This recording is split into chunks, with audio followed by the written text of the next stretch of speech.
Hello. I'm doing a video right now for MDI, pressure meter dose, PMDI, pressure meter dose inhaler. This one right here is with a spacer. So what I did was I actually took the canister itself and sat it down here, and I'm gonna actually actuate it from here. Okay.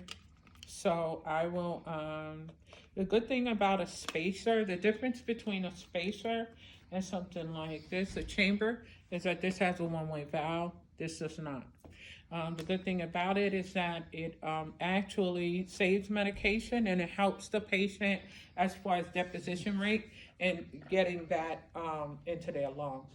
It also helps with a patient that doesn't have a lot of coordination. What you kind of need, you do need with a PMDI.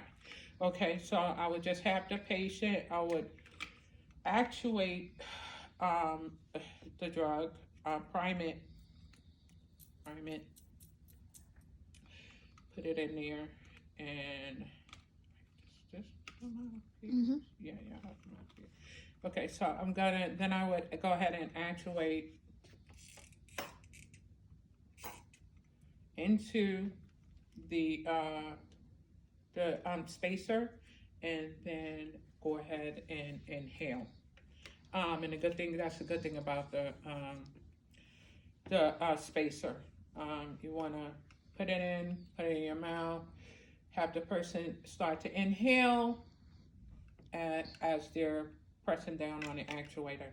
But if they don't do it coordinated right, you still have medication within the whole chamber that you can get. Okay. And this is a PMDI in the boot right here. And for this, we will go ahead and have the patient prime it. Insert some medication in the ear.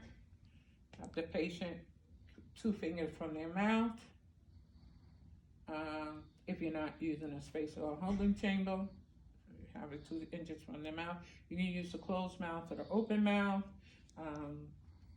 putting your mouth on it, or you can open your mouth, but you want to put the space because it's going to give you, slow down the velocity, allow the droplets to get smaller. You won't have so much inertial impaction in the mouth. All right, so that's that. Okay, and so if I was to use the holding chamber, the same basic principle applies as with the spacer, except that, this does have a one-way valve, so it's very convenient for the elderly, for children. It's just really good. You go ahead and, have your patient breathe in, put their mouth, put a tight seal on it, go ahead and actuate it as the patient is breathing in. Do a 3 to 5 second breath hold. Go ahead and exhale. You don't want to exhale into it, into the actual device. Here we have Flovent. This is a dry powder inhaler. This right here is a multi-pack, so you kind of have a string of them, and they'll come on and pop up and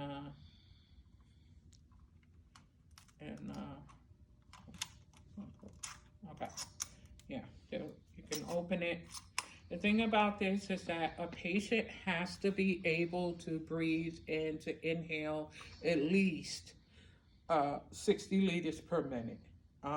They have to with this dry powder inhaler, and they need a measure of coordination to be able to use this. They have to be able to breathe in, give them a good breath hold. You have them put a tight seal around their mouth, breathe in, and actually squeeze down to release the drug. Inhaling, okay, inhaling to release the drug. And give them a breath hold, breathe out, and never have the patient breathe in, exhale into this device, because it'll make the drug moist and it won't be able to actuate the next time, or you won't be able to inhale the drug out next time.